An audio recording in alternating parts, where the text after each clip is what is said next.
Hello, everyone. Hello, Romain. Thank you very much for accepting this interview for Mr. Watch.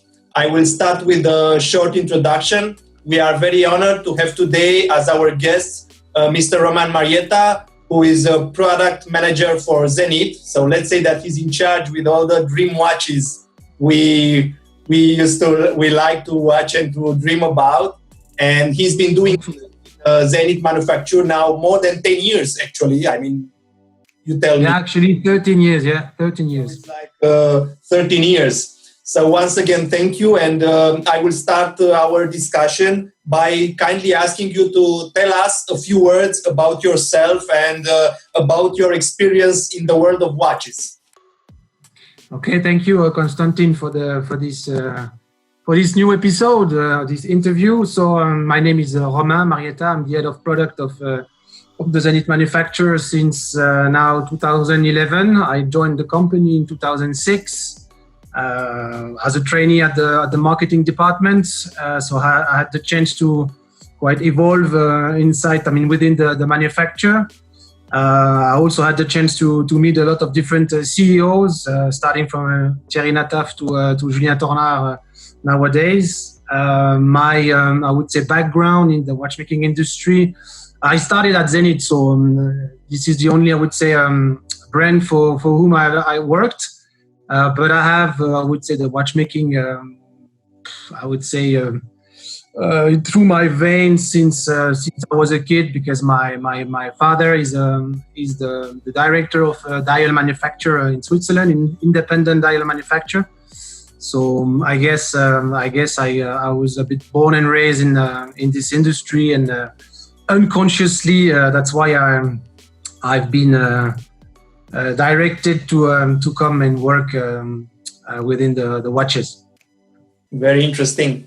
Now going to something that is very, in my opinion, very powerful for Zenith, and that is relaunching beautiful pieces from the past, or inspiring from the past. I will ask you, why choose Zenith? I mean, in your opinion, the strength of Zenith, of the vintage trend, which is now popular in the industry. Why choosing Zenith? Because we are, I would say, one of the most valuable offer in the industry. You need to still bear in mind that we are a complete manufacturer, so we are creating and producing our own caliber. So this is a very strong asset, and this makes us different from a lot of brands within the watchmaking industry. And we have a strong history and legitimacy, more than 150 years of history, and we have been one of the main actor within the watchmaking industry since quite a while. And the brand has always been an innovative brand, trying to create as accurate as possible the watches, we still try to be in the segment of very valuable products, to put on the market, and that makes us really different. How would you define an iconic watch? And when we discuss iconic watches, of course, we get to the discussion with El Primero, because if you ask me, it's like the symbol of Zenith. I mean, you hear El Primero, it was the first automatic movement in '69, so it remains powerful segment for Zenith. So how would you define an iconic watch? An iconic watch, I would say by definition, is a watch that stands the test of time, and so you must be present and coherent for decades to start to be, I would say, recognized as an icon. And you can see that most of the iconic watches that most of the people know are there since a while, because they have been created more than 20, 30, 40, 50 years ago. And that's why the people also recognize them. They have evolved during their history, and they have been always in line with their DNA, and that makes an iconic watch. And you're right when you said that the El Primero basically is a movement, but a lot of products have been developed with the El Primero, maybe not maybe not, I would say a model is still an icon within our collection, but I'm talking maybe the 384 and the 386 that we did as a revival last year to celebrate the 50th anniversary are our icons. Maybe the one that I'm wearing, the 386. Yes. But our icon for us is the movement, because it's with what we are working. And for us, it's a base. I would say it's not a basic movement, because it's a high frequency movement. And we are one of the only one to master the high frequency since more than 50 years. But for us, it's our base, and we are working mostly with the El Primero and also with the Elite movements. So our iconic product will be, I would say, the future ones, or the one that we have respected, and the one that we have make evolve since more than 50 years. And for me, our icons would be the one we relaunched and the future to come. What can you tell us about the new? I mean, we already wrote about the Shadow, the revival. Tell us a few things about the new model, which, in my opinion, again, is amazing. Yeah, but this one, I mean, last time we discussed and it was not already launched. So now we can talk about it. Yeah, the Shadow is based on the platform of the 384, and this 384 is very iconic. This tonneau-shaped case has been developed in 1969 together with the El Primero. So it has also proved that it's an iconic product for us. And as I told you last time, the idea is to work on this platform and try to twist it, try to modernize it, try to create something unique and different from what the others can propose, and not only repeat the past, but also try to reinterpret the past. And the Shadow is a good example, because you can work on a vintage looking watch and twist it with materials, with the aesthetics, and then you obtain a very modern and contemporary product. And the Shadow is exactly in line. And I mean, the Shadow, especially as most of our product, but it has a very special history, because we found a prototype of a black PVD case within our attic, where Charles Vermeau has hidden the El Primero back in the 70s. And it was exceptional to see that people already in 1969, they thought about maybe create a black chronograph. And we took the inspiration from this case that we found. I mean, the 384 case blackens, and then we also took the inspiration from another watches which was not equipped with an El Primero. It was mostly the I would say the inspiration of the dial. It's a clean dial, black dial, only I would say focusing on the chronograph functions and the readability. And this watch is also a prototype that have been created.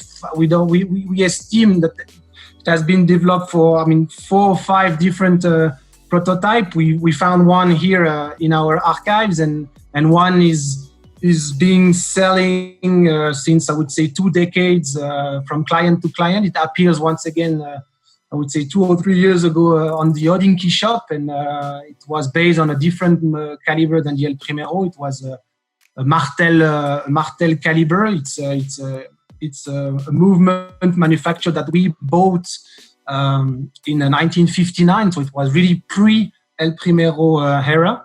So we took the inspiration from that, and then we create this Shadow, which is a cool watch indeed, and still quite well priced and equipped with the El Primero. So it's a great watch.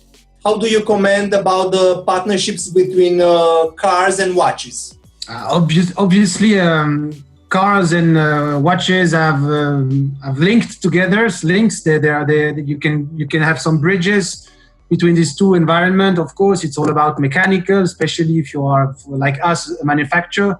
So the idea was to have like a real partner, which is also focusing on the same kind of values, which are reliability, robustness, focusing on functionality, and Land Rover appears to be perfect for us about it. And the past proved that a lot of brands did it. Some partnership with the car industry, some worked, some didn't work, or worked, I would say, a bit less.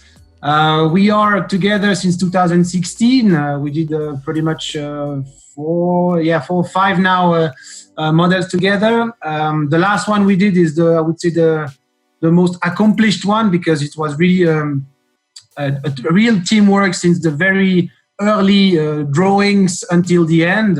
As I mentioned, of course, cars and watches, it's boys' toys, so it works normally perfectly.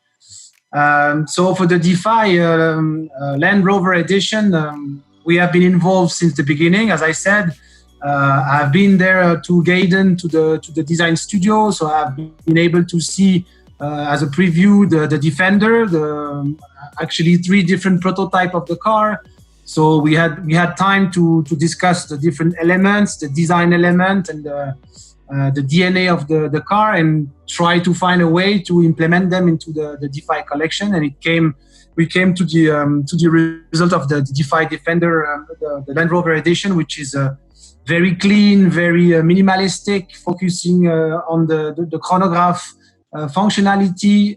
We did the special power reserve indicator, because it was also a chance for us to develop something very special, not only creating a special oscillating weight or creating a special materials. So the idea was also to rework the dial, maybe take out a bit of the DNA of the DeFi to implement a bit more of the Land Rover.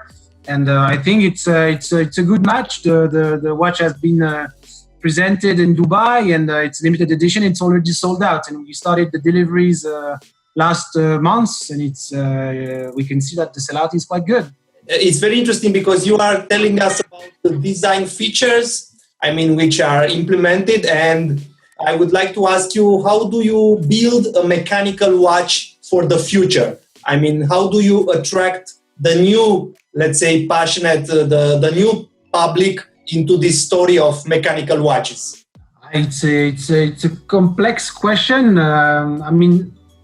For me, the most important thing that we have as the design team, the product team, is to be respectful from the past. We need to take advantage of our history, of our patrimony. So we need to stay in line with what our former colleagues did in the past, because they did it well. And if we are still there and still existing, it means that it was done correctly. So this is the most important thing. And then to try to attract a new audience, new clients.